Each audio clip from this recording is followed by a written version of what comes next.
धर्मराज युधिष्ठिर बोले, हे जनार्दन, फाल्गुन मास के कृष्ण पक्ष की एकादशी का क्या नाम है तथा उसकी विधि क्या है?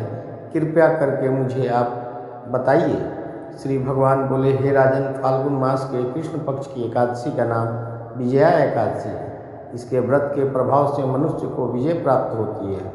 यह सब व्रतों से उत्तम व्रत है। इस विजया एकादशी के महात्म्य के श्रवण एवं पठन से समस्त पापों का नाश हो जाता है।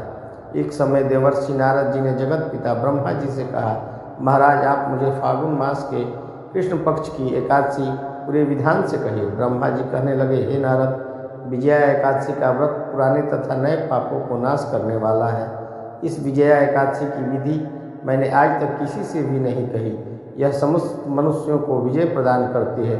त्रेता युग में मर्यादा पुरुषोत्तम श्री रामचंद्र जी को जब 14 वर्ष का वनवास हो गया, तब वे श्री लक्ष्मण तथा सीता सहित पंचवटी में निवास करने लगे। वहाँ पर दुष्ट रावण ने जब सीता जी का हरण किया, तब इस समाचार से ही श्री रामचंद्र जी तथा लक्ष्मण अत्यंत व्याकुल हुए और सीता जी की खोज में चले गए। घूमते घूमते जब वे मरणासन जटायु के पास पहुँचे, तो जटायु उन्हें सीता जी का वृत्तांत सुनाकर स्वर्गलोक चला गया। कुछ आगे जाकर उनकी सुग्रीव से मित्रता हुई और बाली का वध किया। हनुमान जी ने लंका में जाकर सीता का पता लगाया और उनसे श्री रामचंद्र जी और सुग्रीव की मित्रता का वर्णन किया। वहाँ से लौटकर हनुमान जी ने भगवान राम के पास आकर सब समाचार कहे। श्री रामचंद्र जी ने वानर सेना सहित सुग्रीव संपत्ति से लंका को प्रस्थान किया। जब श्री रामचंद्र जी समुद्र के किनारे पहुँचे, तब उन्होंने मगरमच्छ आदि से युक्त उस अगाध समुद्र को देखकर लक्ष्मण जी से कहा कि इस समुद्र को हम किस प्रकार पार करेंगे?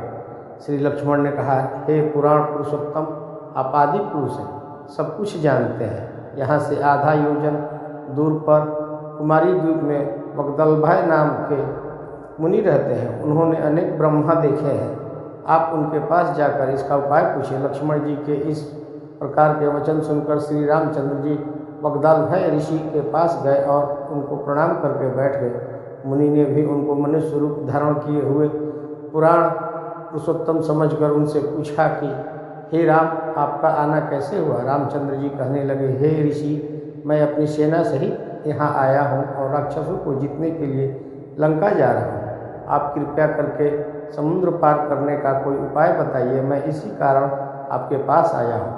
वग्दलभाई ऋषि बोले, हे राम, फाल्गुन मास के कृष्ण पक्ष की एकादशी का उत्तम व्रत करने से निश्चित ही आपकी विजय होगी।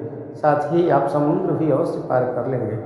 इस व्रत की विधि यह है कि दशमी के दिन स्वर्ण, चांदी, तांबा या मिट्टी का एक घड़ा बनाए। उस घड़े को जल से भरकर तथा 5 पल्लव रख वेदिका पर स्थापित करें। उस घड़े के नीचे सतंजा और ऊपर जौ रखें। उस पर श्री नारायण भगवान के स्वर्ण की मूर्ति स्थापित करें। एकादशी के दिन स्नान आदि से निवृत्त होकर धूप, दीप, नैवेद्य, नारियल आदि से भगवान की पूजा करें। तत्पश्चात घड़े के सामने बैठकर दिन व्यतीत करें और रात्रि को भी उसी प्रकार बैठे रहकर जागरण करें। द्वादशी के दिन नित्य नियम से निवृत्त होकर उस घड़े को ब्राह्मण को दे दें। हे राम, यदि तुम भी इस व्रत को सेनापतियों सहित करोगे तो तुम्हारी विजय अवश्य होगी। श्री रामचंद्र जी ने ऋषि के कथनानुसार इस व्रत को किया और इसके प्रभाव से दैत्यों पर विजय पाई।